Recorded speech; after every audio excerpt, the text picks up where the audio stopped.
বাড়ি ভাড়া ও চিকিৎসা ভাতা বৃদ্ধি সহ বিভিন্ন দাবিতে মার্চ টু সচিবালয় কর্মসূচির ঘোষণা দিয়েছেন এমপিভুক্ত শিক্ষকরা। রাজধানীর কেন্দ্রীয় শহীদ মিনারে সোমবার এক সংবাদ সম্মেলনে এমপিভুক্ত শিক্ষা জাতীয়করণ প্রত্যাশী জোট এই কর্মসূচির ঘোষণা দেয়।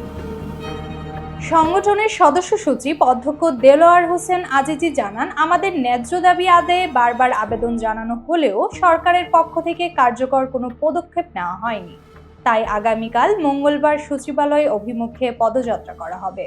তিনি আরো বলেন, সোমবার রাতের মধ্যেই যদি সরকার প্রয়োজনীয় প্রজ্ঞাপন জারি না করে তাহলে আন্দোলন আরো জোরালো হবে এবং চলমান কর্মবিরতি অব্যাহত থাকবে। ইতিমধ্যেই সারা দেশে এমপিভুক্ত শিক্ষা প্রতিষ্ঠানে অনির্দিষ্টকালের জন্য ক্লাস ও প্রশাসনিক কার্যক্রম বন্ধ রাখা হয়েছে। পাশাপাশি রাজধানীতে অবস্থান কর্মসূচিও চলছে। এর পূর্বে শিক্ষকদের দাবির সাথে একত্রতা পোষণ করে জাতীয় শহীদ মিনারে উপস্থিত হন ইনকিলাব মঞ্চের মুখপাত্র শরীফ ওসমান হাদী, ডাকসুর সাবেক বিপি ও নাগরিক ঐক্যের সভাপতি মাহমুদুর রহমান মান্না সহ বিভিন্ন রাজনৈতিক ও সামাজিক সংগঠনের নেতারা। আন্দোলনকারীরা জানান, শিক্ষকদের উপর পুলিশের বল প্রয়োগের ঘটনায় ক্ষোভ বিরাজ করছে এবং তার প্রতিবাদেও কর্মসূচি চলবে। তারা স্পষ্ট করে দিয়েছেন, দাবি মানা না হলে আন্দোলন আরও তীব্র হবে।